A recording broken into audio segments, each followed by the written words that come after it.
alaikum dear students. I'm Kamar Sumaira from the Department of English, University of Southern Punjab, Multan. Today we have another very interesting topic of stylistics, that is the use of figurative devices as a stylistic feature in a text. The figurative language is a powerful tool that is used in both literary and non-literary texts to convey meaning beyond the literal interpretation of words. We have done that stylistics is an interdisciplinary branch between literature and linguistics. This is the one reason why we call it an interdisciplinary branch. Let's dive into some examples from literary texts in terms of its figurative use of language. We have an example of metaphor, simile, personification, hyperbole, alliteration, assonance, and many more. What is metaphor? For example, he is a shining light in a dark room. It is a direct comparison of a person to a source of light to emphasize its impact. Another example is in William Golding's Lord of the Flies, which is the island is a microcosm of society, which highlights the effects of isolation. That island represents the isolation of something. So it means it's an isolation of an individual man in a modern society. So metaphor is a technique that compares the two objects together without using like or as, whereas simile is a technique to use like or as in a sentence to compare two objects. For example, he is as brave as a lion, or with contrast to he is a lion. That is a metaphor. Her eyes were as blue as the summer sky. Jane Austen in Pride and Prejudice is comparing eye color to a natural phenomena. He was as solitary as a leopard. Rudyard Kipling, The Jungle Book. How can you forget it? Comparing a person's nature to an animal's one. So these sentences would be worked out as a simile, that is a comparison in between the two things sharing the same characteristic by using like or as. My love is like a red rose. Robert Burns, a red rose. Here again, he's comparing his love to a beautiful flower of rose. Another technique is personification. Well, personification is like in the sentences, the sun smiled down on us, giving a human-like qualities to non-human entities. For example, in Sylvia Plath's poetry, the moon has lost her memory. Remember, attributing human-like forgetfulness to the moon. Time mocks us all. William Shakespeare, yes, The Tempest, personifying time as a mocking entity. Alliteration is another technique in the form of the sentences like Sally sells seashells by the seashore. It's a repetition of the initial consonant sounds of sa and sha. Sally sells seashells by the seashore. It's a tongue twister as well. Some notable authors who frequently use alliteration include many notable ones like Edgar Allan Poe, William Shakespeare, Samuel Taylor Coleridge. For example, in Edgar Allan Poe's The Raven, the line is, and the silken, sad, uncertain rustling of each purple curtain. What's repeating? Yes, silken, sad, uncertain rustling. Sa sound. Coleridge's line, very famous one, the rhyme of ancient mariner. The fair breeze blew, the white foam flew. What's repeating? Ba sound, yes, breeze, blew, and foam flew. It's all for some reason. We will be defining it at the end, that why such sounds are repeating and why are they important. For sure, creating rhythm in poetry. The sun's rim dips and the stars rush forth. It's a repetition of sa sound. And another example is in mist or cloud, on mast or high board. Repetition of ma sound that creates hunger.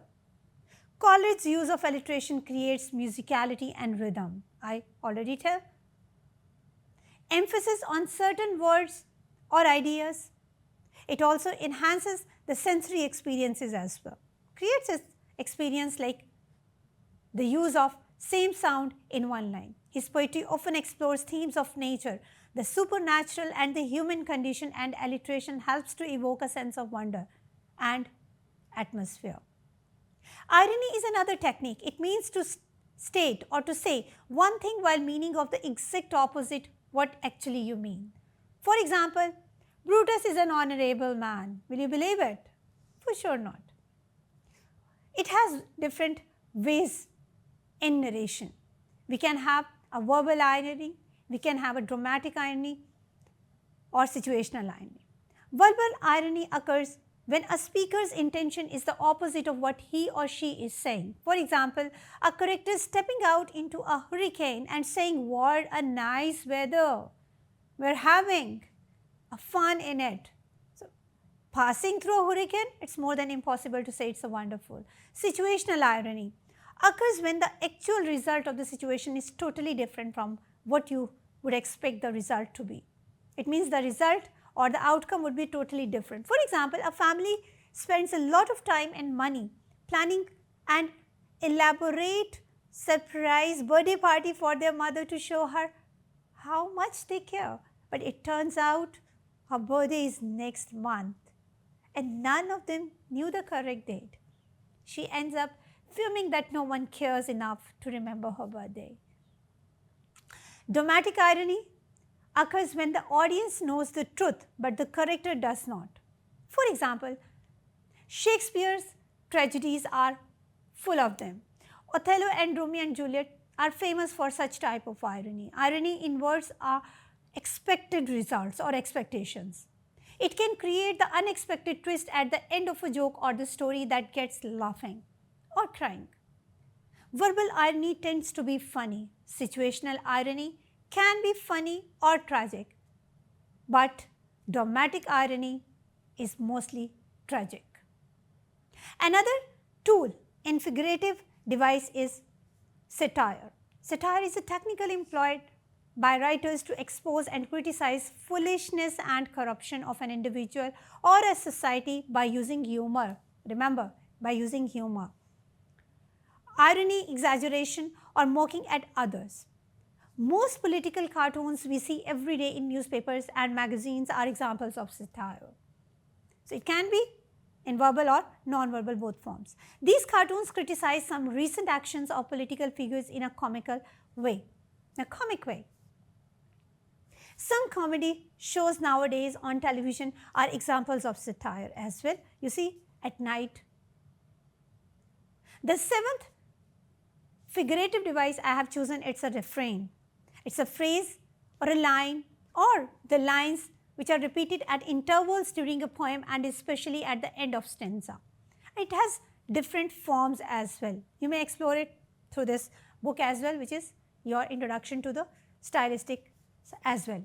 Sometimes it serves to work out an argument in a poem. In the love song of J. Alfred Prufrock, the refrain is seen through the line, "In the Rome, the women come and go."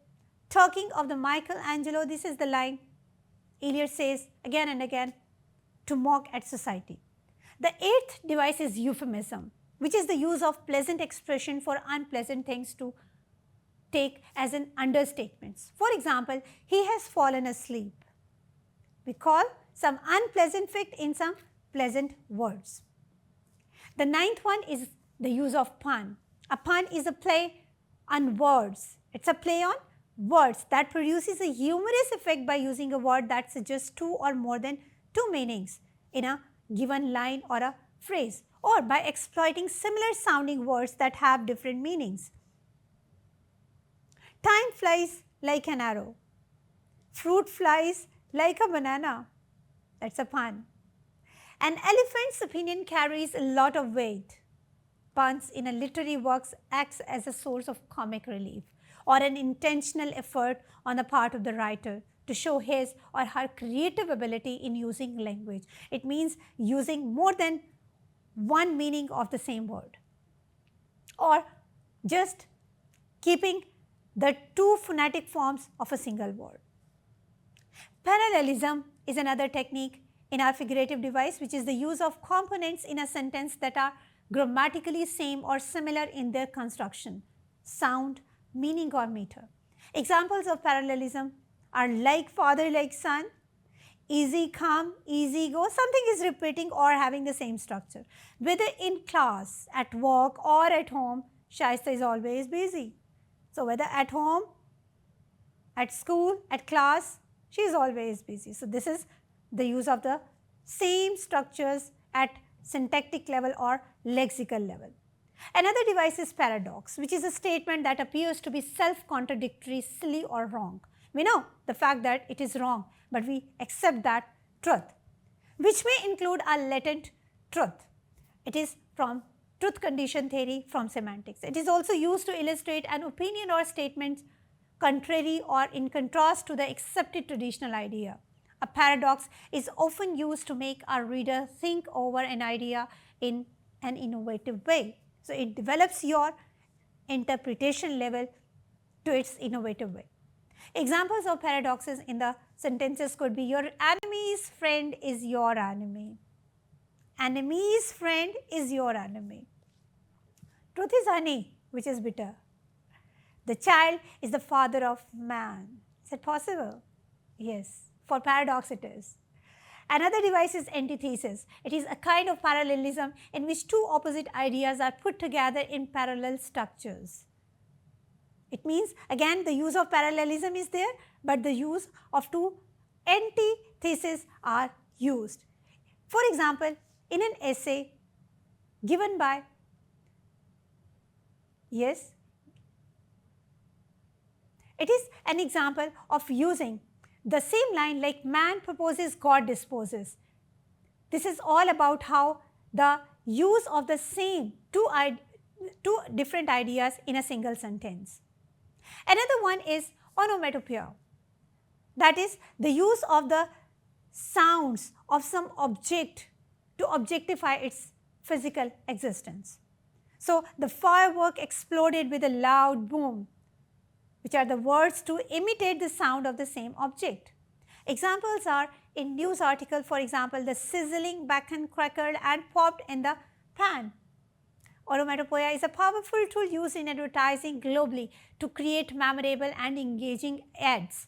And I have brought some examples for you as well. Some common areas where to use onomatopoeia in advertising are food and beverages.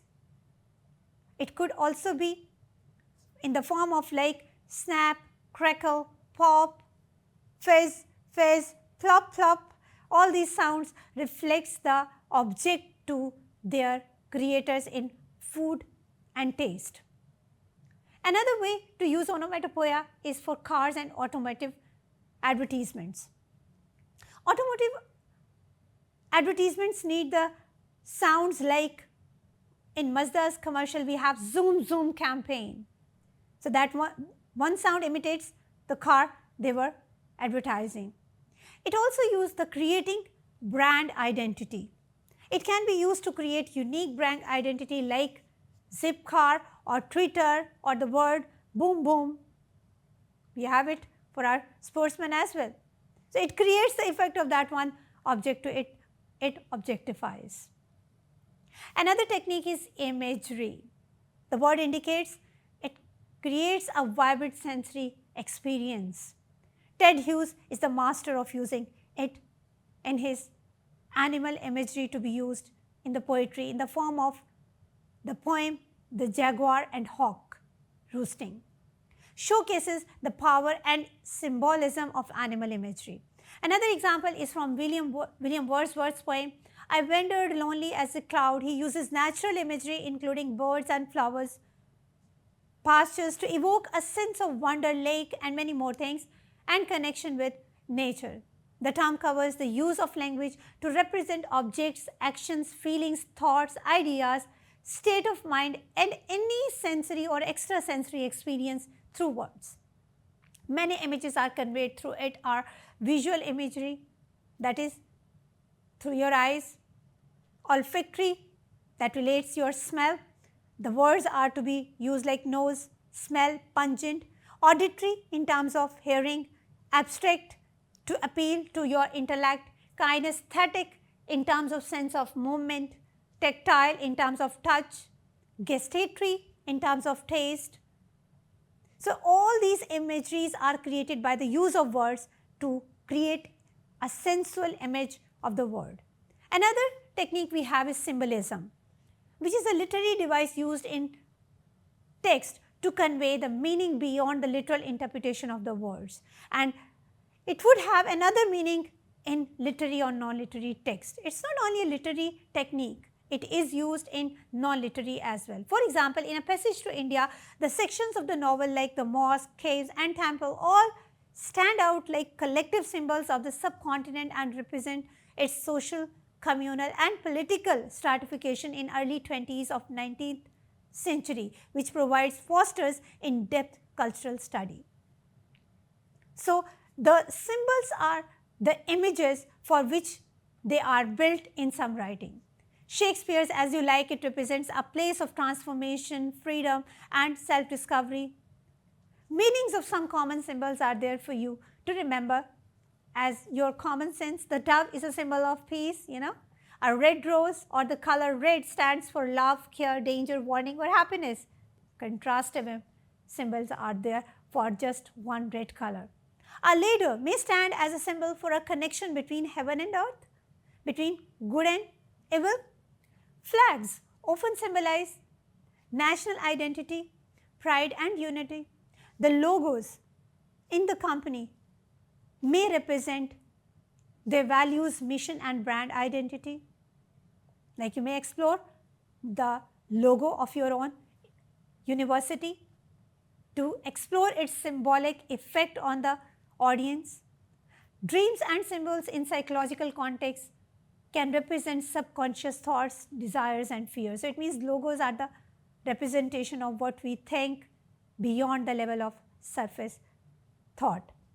Colors have their own language to speak. That is another point of your symbolism, because colors are also symbolized as I exemplify the red color, either in a written text or portrayed in an art or adverse, but they are cultural specific symbols and hold some pragmatic significance when used by the authors or advertisers.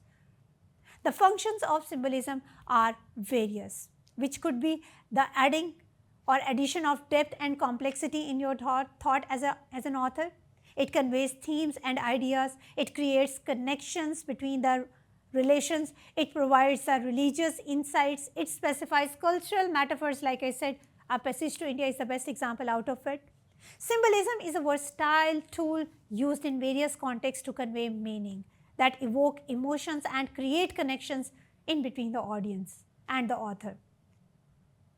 This is all about how the symbol would be effective while you are analyzing some text through stylistic choices. What are all these stylistic features to create, or why are they important in your writing as an author? This would be your expected question. So, memorize all of these terms and try to find out what are the importance of all these images, of all these symbols, or all the alliteration, assonance, metaphors, personification, hyperbole, or the use of euphemism and other techniques in someone's writing. It meant to enhance the impact of the message of the speaker or the writer. So, do remember that this is all about your figurative language use in a text. Up till your next lecture, just stay with us. Have a nice day. We'll see you in our next lecture as well.